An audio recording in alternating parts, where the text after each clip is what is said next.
की बात है, विजय अपने खेत से घर की तरफ जा रहा था कि तभी अचानक उसके पैर में एक बड़े से पत्थर की ठोकर लगती है। हे राम, मर गया रे। ये रास्ते में इतना बड़ा पत्थर कहाँ से आ गया? विजय दर्द से कराहने लगा और तभी उसको पत्थर के नीचे कुछ चमकती हुई चीज दिखाई देती है। अरे, ये पत्थर के नीचे क्या चीज है जो इतनी चमक रही है? कहीं इसके नीचे सोने का घड़ा तो नहीं है? इस पत्थर को हटाकर देखता हूँ। विजय उस पत्थर को हटा देता है। ये तो एक मामूली सी कांच की बोतल है। मुझे लगा कि कोई सोने की चीज है। ये मेरे किसी काम की नहीं।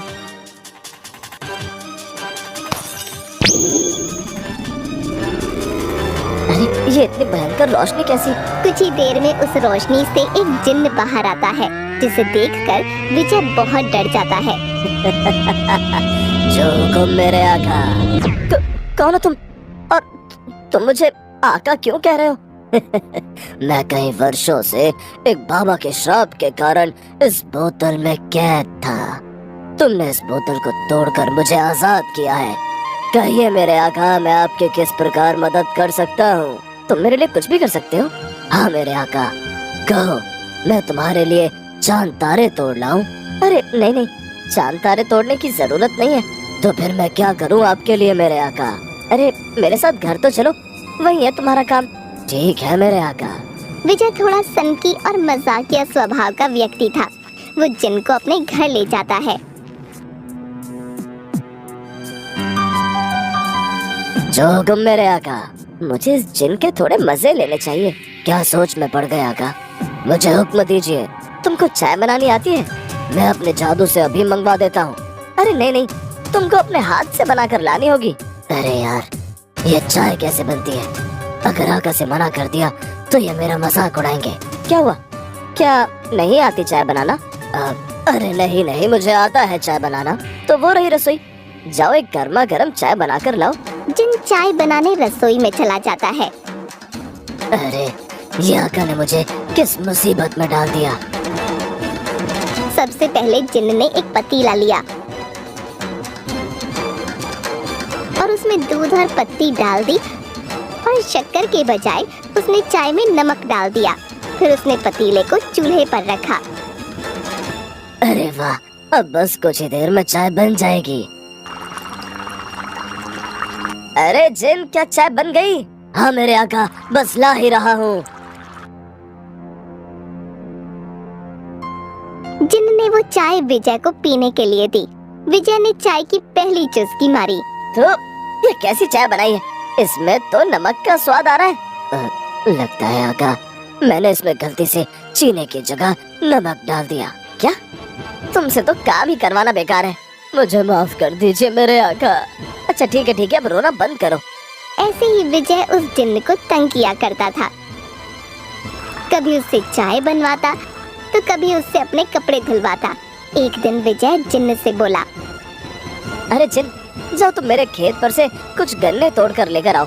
और हाँ, याद रखना गन्ने ही लेकर आना, ठीक है? जो हुकुम मेरे आका।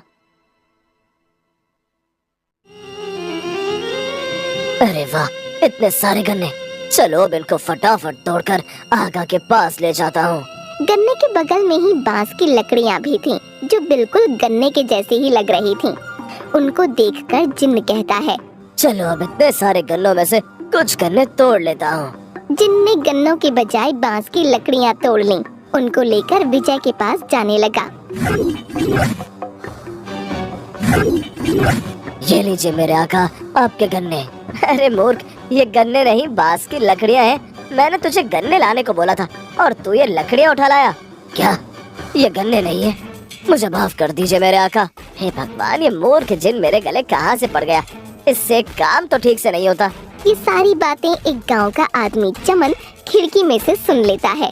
अरे बाप रे विजय भैया, किस मायावी राक्षस से बात कर रहे हैं? मुझे ये सारी बात गांव वालों को बतानी होगी, नहीं तो गांव पर संकट आ सकता है। चमन ये सारी बातें चौपाल पर बैठे मुखिया और कुछ गांव वालों को बता देता है। अरे मुखिया जी, मुखिया जी। अरे क्या हुआ चमन, तो इतना घबराया हुआ क्यों लग रहा है? क्या बात है? मुखिया जी, जब मैं विजय भैया के घर के पास से गुजर रहा था तभी मैंने देखा कि विजय भैया एक मायावी राक्षस से बात कर रहे हैं। तभी मुखिया के पास बैठे कुछ लोगों में से एक आदमी बोला, अरे चमन, तुझे हम ही मिले थे मजाक करने के लिए। अरे भैया मैं मजाक नहीं कर रहा हूँ, मैंने स्वयं अपनी आंखों से देखा ये सब। अरे चमन, भूत राक्षस जैसी कोई चीज नहीं होती, शायद ये तेरा भ्रम है। मुखिया जी मैं सच कह रहा हूँ, अगर आपको विश्वास नहीं होता तो स्वयं जाकर देख लीजिए। ठीक है भाई, अगर तू इतना कह ही रहा है तो हमको जाकर जरूर देखना चाहिए, लेकिन याद रखना मुझे मजाक बिल्कुल भी पसंद नहीं है। अरे विजय, दरवाजा खोल। अरे ये अब कौन सा आ गया? जिन, तू जल्दी कहीं पर छुप जा, नहीं तो अभी आफत हो जाएगी। जो हुकुम मेरे आका। अरे विजय कहाँ मर गए? दरवाजा खोलो भाई। अब अरे मुखिया जी आप यहाँ, क्या बात है? भाई विजय, हमें पता लगा कि तुम्हारे घर कोई राक्षस रहता है। ये आप क्या बात कर रहे हैं मुखिया जी, मुझे तो कुछ समझ में ही नहीं आ रहा है। ओह, इतने भोले मत बनो विजय भैया, मैंने अपनी आंखों से देखा है आपको एक राक्षस से बात करते हुए। चमन तेरा दिमाग तो ठीक है, भला मैं एक राक्षस से क्यों बात करूंगा? अरे मुखिया जी ये झूठ बोल रहे हैं। देख भाई विजय, अगर वो कहीं राक्षस छिपा है तो हमको बता दे, वरना तेरे लिए अच्छा नहीं होगा। अरे मुखिया जी मैं कह रहा हूँ ना, यहाँ कोई राक्षस नहीं है। मुखिया जी ये ऐसे नहीं मानेंगे, हमें घर की तलाशी लेनी होगी। ठीक है, आप घर की तलाशी ले सकते हैं। कुछ गांव वाले विजय के घर की तलाशी लेने लगते हैं। अब पकड़ में आएगा ना बच्चों। पूरे घर की तलाशी हो जाने के बाद गांव वाले मुखिया से कहते हैं, अरे मुखिया जी यहाँ तो कोई भी नहीं है, शायद ये चमन हमको बेवकूफ बना रहा है। अरे नहीं नहीं मुखिया जी, मैं सच कह रहा हूँ, मैंने विजय भैया को राक्षस से बात करते देखा है। देख चमन, अगर आइंदा ऐसा मजाक किया ना तो अब की बार मैं तुझे सूली पर लटका दूंगा। चलो गाँव वालों। मुखिया गांव वालों को लेकर विजय के घर से चला जाता है और चमन भी चुपचाप धीरे से अपने घर की ओर निकल लेता है। आज तो बाल बाल बच गए। देखो जिन, तुम्हारा इस पृथ्वी पर रहना बिल्कुल भी खतरे से खाली नहीं है। अगर इन गांव वालों को तुम्हारे बारे में पता चल गया तो ये तुम्हारा गलत इस्तेमाल कर सकते हैं। मेरे आका आप सही कह रहे हैं, मुझे भी अपने परिवार के पास वापस जाना है। हाँ लेकिन तुम्हारा घर कहाँ है? मेरा घर जिन लोक में है, लेकिन मैं वहाँ नहीं जा सकता।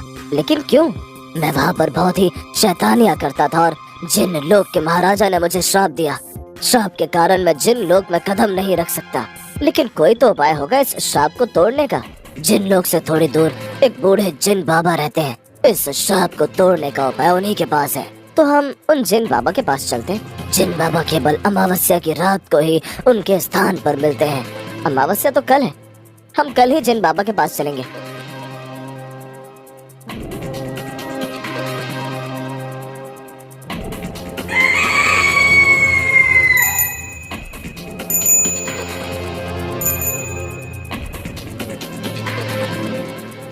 अगले दिन की रात को जिन्न विजय को लेकर जिन्न बाबा के पास जाता है।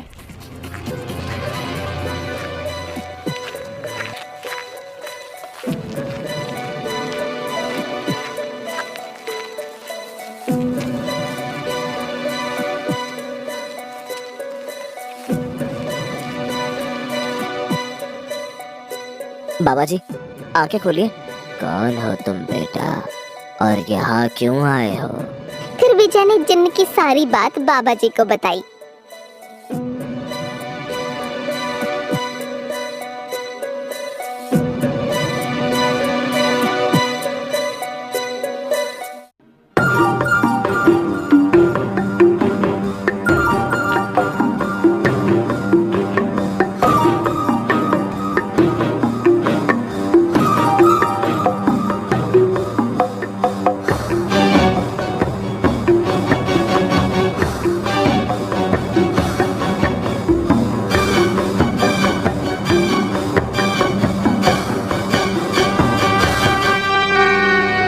अब आप ही कुछ उपाय बताइए ना बाबा जी।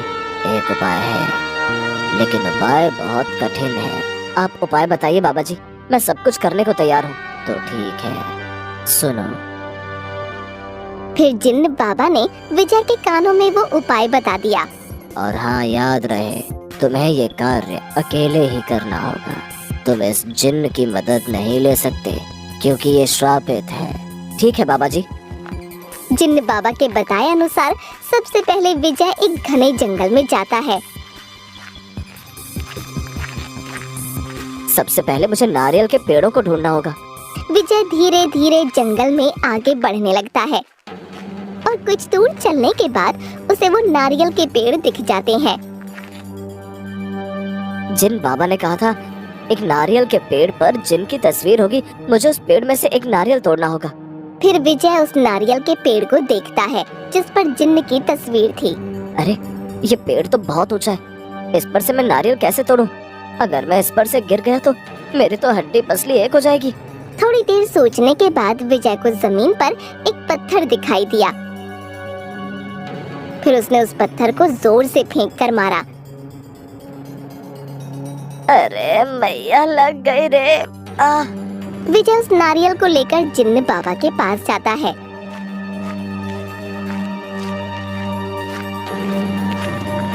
ये लीजिए बाबा जी, मैं आपके बताए अनुसार इस नारियल को ले आया। ये देखकर जिन्न भी खुश हो गया और फिर विजय ने वो नारियल जिन्न बाबा को दे दिया। बाबा जी ने उस नारियल को हाथ में रखकर उस पर कुछ मंत्र पढ़े और फिर वो नारियल विजय को दे दिया। अब इस नारियल का क्या करना है बाबा जी? बेटा, अब तुझे इस नारियल को लेकर भयानक गुफा में जाना है। वहाँ पर तुझे एक चुड़ैल दिखाई देगी। तुझको उससे इस नारियल के बदले जिन लोक की चाबी मांगनी होगी। बाबा के बताए अनुसार विजय उस भयानक गुफा में चला जाता है।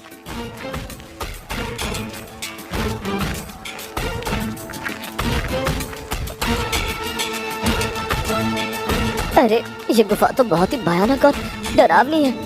विजय के इतना कहते ही उस गुफा में से कुछ डरावनी आवाजें आने लगी, जिससे विजय और डर गया। कौन हो तुम और सामने क्यों नहीं आते? फिर तभी गुफा से एक चुड़ैल की आवाज आती है। तुम यहाँ क्यों आए हो? पहले तुम सामने तो आओ चुड़ैल जी। तभी चुड़ैल विजय के सामने आ जाती है। मैं पूछती हूँ क्यों आए हो तुम यहाँ? मुझको जिन बाबा ने भेजा है आपके पास चुड़ैल जी। जिन बाबा ने? किस लिए? हमें आपसे जिन लोक की चाबी चाहिए। क्या? जिन लोक की चाबी? लेकिन क्यों? मुझे मेरे दोस्त जिन को वापस उसके जिन लोक भेजना है। चाबी मैं तुम्हें दे दूं, लेकिन उसके बदले में मुझे क्या मिलेगा? जिन बाबा ने आपके लिए ये नारियल भेजा है और बोला है कि मैं ये आपको दे दूं। अरे वाह, मुझे जादुई नारियल का पानी बहुत पसंद है। चुड़ैल जी, आप ये नारियल ले लीजिए और मुझे जिन लोक की चाबी दे दीजिए। अच्छा ठीक है, ये लो चाबी। चुड़ैल से वो चाबी लेकर विजय वापस जिन्न बाबा के पास जाने लगा कि तभी उसको रास्ते में एक नदी दिखाई दी। मुझे तो बहुत तेज प्यास लगने लगी, मैं इस नदी का पानी पी लेता हूँ। जैसे ही विजय नदी का पानी पीता है, उसके हाथ से वो चाबी नदी में गिर जाती है। हे भगवान, मुझसे क्या हो गया? मेरे हाथ तो चाबी नदी में गिर गई। अब मैं जिन बाबा को क्या मुंह दिखाऊंगा? और विजय नदी के किनारे बैठकर रोने लगा। अब मैं क्या करूं? हे भगवान! विजय को रोता देख नदी में से एक परी आती हुई बोली, क्या हुआ तुम्हें?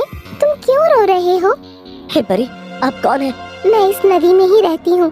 तुमको रोता देखकर बाहर आ गई। मेरी चाबी इस नदी में गिर गई है। ओह अच्छा, तो ये बात है। मैं अभी तुम्हारी चाबी लाकर देती हूँ। परी जल के अंदर जाती है और वो चाबी लेकर विजय को दे देती है। ये लो तुम्हारी चाबी। आपका बहुत बहुत धन्यवाद परी जी। विजय वो चाबी लेकर तुरंत ही जिन्न बाबा के पास चला जाता है कि तभी जिन्न कहता है, अरे मेरे आका आ गए। ये लीजिए जिन बाबा, आपकी चाबी। बेटा, अब तुम दोनों जिन लोग जाओ और इस चाबी से जिन लोग का दरवाजा खुल जाएगा और ये जिन भी श्राप से मुक्त हो जाएगा। ठीक है बाबा जी।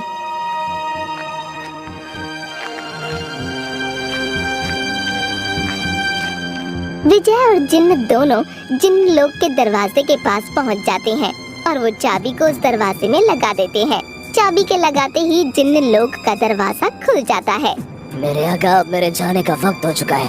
मैं आपका बहुत बहुत धन्यवाद करता हूँ जो आपने मुझे इस श्राप से मुक्त कर दिया। जाओ, तुम्हारा परिवार तुम्हारा इंतजार कर रहा है। और हाँ, मैंने तुम्हें इतना डांटा, इसके लिए हो सके तो मुझे माफ कर देना। विजय की आंखों से आंसू आ गए। क्या मुझे रोकर विदा करेंगे मेरे आका? फिर जिन्न ने विजय को एक जादुई बक्सा दिया जिसमें बहुत सारे हीरे जवाहरात थे। ये लीजिए मेरे आका, मेरी तरफ से छोटा सा उपहार। और जब भी आप मुसीबत में हो, मुझे एक बार आवाज दीजिए, मैं तुरंत आपके पास हाजिर हो जाऊंगा। ये कहकर जिन्न अपने लोक चला गया